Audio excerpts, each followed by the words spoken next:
OPEC Plus to decide what is better for oil market, Russian Deputy PM.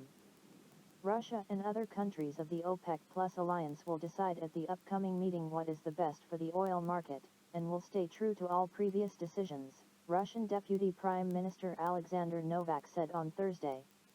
We do not agree with the fact that Bloomberg misrepresented information, based on an incomplete quotation, declaring Russia's disagreement with the possibility of making decisions at a future meeting. Russia will engage in discussions with partners to determine what is best for the market while adhering to all previous decisions, Novak told reporters on Thursday. OPEC Plus meetings are aimed at a comprehensive discussion of the energy market conditions and reaching consensus on further actions to achieve the market balance, the Deputy Prime Minister said. This is a systematic approach, which will also serve as the basis of the OPEC Plus meeting in June, where decisions can be made if necessary, Novak added. Earlier this week, Novak told a Russian newspaper that no new steps were expected to be taken at the OPEC Plus in-person meeting on June 4 in Vienna. Meanwhile, in the wake of Novak's interview, Bloomberg reported that Russia had underestimated a possibility of OPEC's next production cut. In April, Novak said that Russia had forecast a 3.7% decline in oil and condensate production in 2023 to 515 million tons from 535 million tons year-on-year, adding that Russia observed no need to deepen OPEC Plus production cuts due to slower than expected demand growth in China and lower oil prices. OPEC Plus cut oil production by 9.7 million barrels per day in May 2020 due to a drop in oil demand caused by the COVID-19 pandemic. In August 2022, the alliance started the final stage of canceling these cuts, but in November it cut the production once again by 2 million barrels per day from the maximum possible level of August. This decision is valid until the end of 2023. Infrastructure cooperation with China benefits DR Congolese people, says Minister. Infrastructure cooperation between the Democratic Republic of the Congo, DRC, and China has yielded fruitful results and practical benefits for the DRC locals, according to Alexis Muvunyi, DRC's Minister of State for Infrastructure and Public Works. Muvunyi, a member of the DR Congo government delegation, praised the infrastructure cooperation between both countries in an interview with Xinhua. DRC is the largest country in sub-Saharan Africa that is rich in natural resources. Driven by mining sector investment and exports, the country's economic growth rose 8.6% in 2022 following a 6.2% expansion in 2021, World Bank data showed. DRC President Felix Tshisekedi is making a state visit to China from May 24 to May 29. Since the 1970s, the Chinese government has aided the DRC in the construction of projects such as the People's Palace, home to the National Assembly and the Senate, and the Martyrs Stadium, said Muvunyi. The People's Palace is the place where major political events take place, while the Martyrs Stadium, which can accommodate 80,000 people, often holds various major events. So these projects testified to the vitality of China-DR Congo infrastructure cooperation, he said, adding that the China-aided Haute-Katanga General Demonstration Hospital, which was handed over in 2020, is another example of such cooperation. According to Muvunyi, the China-aided Central African Cultural and Arts Center is the project that excites him the most. The project is considered one of Africa's most significant China-aided initiatives and is expected to be completed by the year-end. This is another flagship project for the cooperation between the two countries, said Muvunyi, adding that he closely follows the art center's construction progress. Chinese companies and investors have vigorously promoted bilateral infrastructure cooperation and made concrete contributions to local communities over the years, Muvunyi said. He said that Chinese companies genuinely support Africa by building infrastructure, including roads and bridges, and bringing tangible benefits to the Congolese people. Muvunyi also expects closer commercial exchanges between the two countries to serve the bigger picture of the two economies. Top banker points to shameful imbalance in Russia's GDP. The country's small and medium-sized businesses make up just 1/5 of the economy. The head of Sber, Russia's largest state-owned lender, has called the small proportion of small and medium-sized enterprises, SMEs, in the Russian economy shameful. Small businesses account for just 1/5 of the country's gross domestic product, GDP, and it's a shame, Herman Greff said at a meeting of PROSCE, a non-governmental organization that represents the interests of SMEs. He cited the example of China, where SMEs account for between 60% and 70% of the economy, adding that in the US and Finland small businesses account for around 60% of GDP, while this figure is over 70% in Italy. In 2021, the contribution of SMEs to Russia's GDP was 20.3%, according to the National Statistics Agency Rosstat. It's expected that the output of smaller companies in the Russian economy will grow and reach 32.5% by 2024 under a series of national schemes designed to support SMEs. Russia defines small and medium-sized companies as businesses that employ fewer than 250 people, have annual revenues of under 2 billion rubles, $24.9 million, and meet certain ownership and corporate governance rules. Experts say small businesses in Russia are more exposed to economic headwinds such as sluggish consumer demand and inflation, because they predominantly operate in the retail sector of the economy and rarely export to other countries. Chinese, U.S. Commerce chiefs agree to step up communication. Commerce chiefs from China and the United States agreed to enhance communication during their candid talks held in Washington, D.C. On Thursday, Chinese Commerce Minister Wang Wentao also conveyed key concerns regarding Washington's economic and trade policies towards China. Specifically regarding the semiconductor policy, export control, and review of outbound investment, according to a statement released by the Chinese Ministry of Commerce. The bilateral talks represent the latest efforts between the world's two largest economies to achieve economic reconciliation. The two had candid and substantive discussions on issues relating to the U.S.-China commercial relationship, including the overall environment in both countries for trade and investment and areas for potential cooperation, the U.S. Department of Commerce said in a statement. The two top commerce officials also agreed to establish communication channels to address specific economic and trade concerns, as well as cooperation matters. Beijing has emphasized the need to normalize Sino-U.S.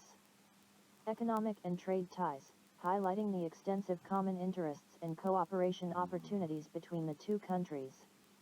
Wang, in an online conversation with U.S. China Business Council President Craig Allen earlier this year, urged the U.S. to swiftly restore bilateral trade relations to the right track. Yuan gaining foothold in Russia, Sber CEO. The share of the Chinese currency in transactions will rise tenfold this year, Herman Greff predicts. The Chinese yuan has become a major player in Russia's foreign trade and its share in the country's cross-border settlements is expected to grow tenfold, Herman Greff, the head of Russia's largest state-owned lender, Sber, said on Tuesday. The share of the yuan in Russia's export settlements jumped from 2% to 18% and in import payments from 5% to 27% over the past year, according to Greff. Speaking at a Russian-Chinese business forum in Shanghai, he highlighted the significant interest in national currencies, and in the yuan in particular, among the bank's clients. In 2023, we expect a tenfold increase in the number of transactions in yuan compared to last year, he said. Greff called Beijing's Belt and Road Infrastructure and Investment Project an important model for the development of global infrastructure. He added that Sber, as a systemically important lender in the Russian economy, would be willing to take part in the project. 2/3 of current trade between Russia and China is carried out in the national currencies, the yuan and the ruble, according to the Bank of Russia. The latest trading data shows that almost all of Beijing's purchases of crude oil, gas, coal, and certain metals from Moscow are now settled in yuan.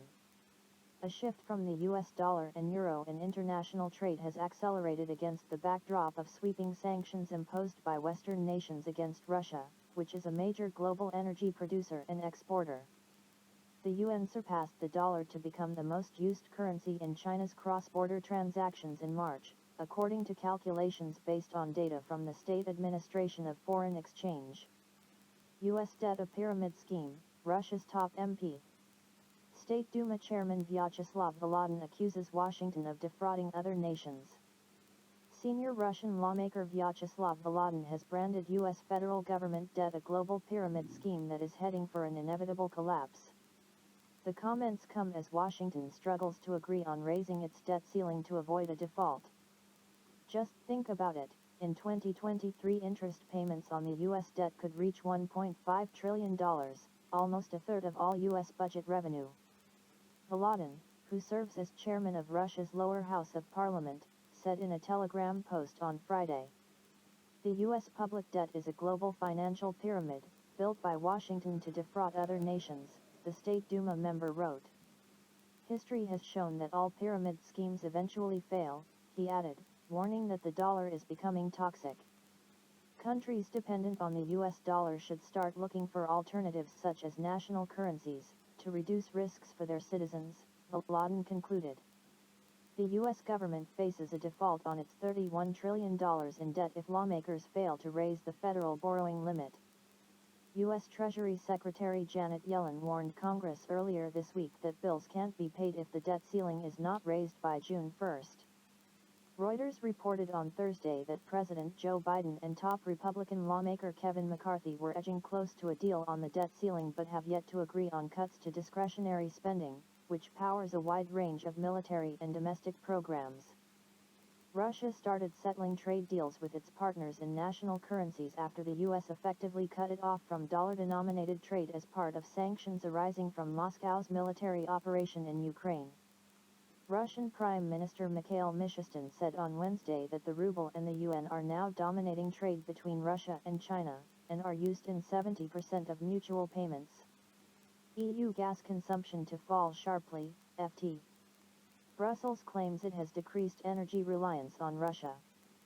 Demand for gas in the European Union is expected to decline by more than the bloc's total imports from Russia this year, the Financial Times reported on Thursday, citing an internal European Commission document. The majority of the cuts were made by the EU's most industrialized countries. Gas consumption will reportedly decrease by 60 billion cubic meters in 2023 compared to the average for the last 5 years. The figure represents more than the gas volumes we still foresee to import from Russia in 2023, both pipeline and liquefied natural gas, reads the document seen by the FT. The figure is also 8 billion cubic meters more than EU nations saved during the height of the energy crisis in 2022. The substantial drop in demand was not simply down to good luck, EU Energy Commissioner Kadri Simpson reportedly stated at a meeting on Wednesday. Instead, she claimed it had resulted from a series of emergency laws adopted last year in a bid to decrease the bloc's reliance on supplies from Russia.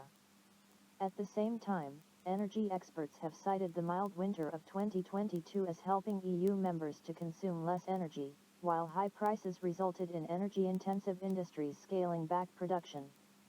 Last year, member states agreed to voluntarily reduce gas consumption by 15% from August 2022 until March 2023. The EU executive branch said that the target had been surpassed, and the agreement was extended for another 12 months in March. According to a report by the European Environmental Bureau, as quoted by the FT, only 14 out of 27 EU nations have adopted compulsory measures to slash energy consumption.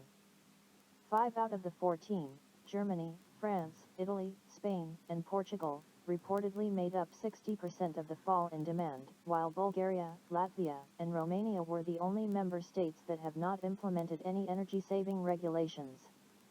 This is partially attributed to already low gas demand in those countries.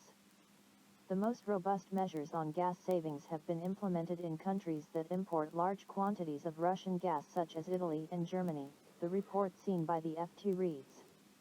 The EU previously covered about 2/5 of its gas needs through Russian energy imports. According to preliminary data from the EC, the bloc's imports of Russian gas in March were 74% lower than they were in the same month 2 years ago. Share of dollar in global reserves lowest in 28 years, IMF. The freezing of Russia's forex holdings has accelerated de-dollarization around the world, experts say. The process of diversifying away from the greenback by countries around the world is gathering pace, according to the latest data from the International Monetary Fund. The statistics tracked by the Washington-based institution show that the dollar's share of official gold and foreign currency reserves dropped to a nearly three-decade low of 58% in the fourth quarter of 2022. The move has reportedly been gradual, and the dollar's share of central banks' foreign reserves is now nearly down to a level last seen in 1995. The long-standing status of the dollar as the world's dominant currency has been steadily eroded in recent years amid concerns over soaring U.S. debt and widely implemented sanctions using the currency as leverage. The shift was more pronounced when adjusted for exchange rates, according to Stephen Jen, CEO of Horizon SLJ Capital Limited, as quoted by Reuters. What happened in 2022 was a very sharp plummeting in the dollar's share in real terms, he said, calling the decline a reaction to the freezing of half of Russia's $640 billion in gold and FX reserves. According to Jen, the drastic step sparked a rethink in countries like Saudi Arabia, China, India, and Turkey about diversifying their reserves to other currencies. The yuan's share of global over-the-counter forex transactions has increased from nearly 0 15 years ago to 7%, according to the Bank for International Settlements, BIS.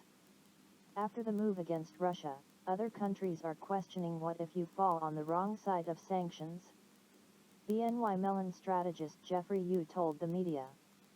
He said global central banks are currently seeking to diversify their assets, scooping up corporate debt, tangible assets such as real estate, and other currencies. This is the process that is underway, Mark Tinker, managing director of Tosca Fund Hong Kong, told the agency. The dollar is going to be used less in the global system. Putin wants entrepreneurs to look beyond domestic market. The president vowed that Russia won't reward firms opting to leave the country with excess capital. Russian companies should reclaim their position on the domestic market and expand beyond it, President Vladimir Putin has told a televised meeting with industry leaders of the Business Russia organization. According to the head of state, focusing solely on the local market would only lead to self-isolation and loss of competitiveness. The country's authorities will keep working to reduce the administrative burden that local businesses have to face, Putin said. He added that the government had introduced an assessment of the impact of regulations on the work of companies and organizations, cut down the number of inspections, as well as simplifying the reporting and submission of other mandatory information. The president pledged to keep direct dialogue with the business community to adopt policies that are in line with their interests. Putin also said Russia was not going to reward those companies that have left the country. New regulations oblige foreign firms to sell their assets in the country at a 50% discount, and make a mandatory contribution to the Russian budget equal to at least 10% of half the market value of its local assets. We are not going to reward them with any excess capital, he said, adding that Russia would behave much more civilly than those nations that apply restrictive measures. Naturally, we must and will protect our interests.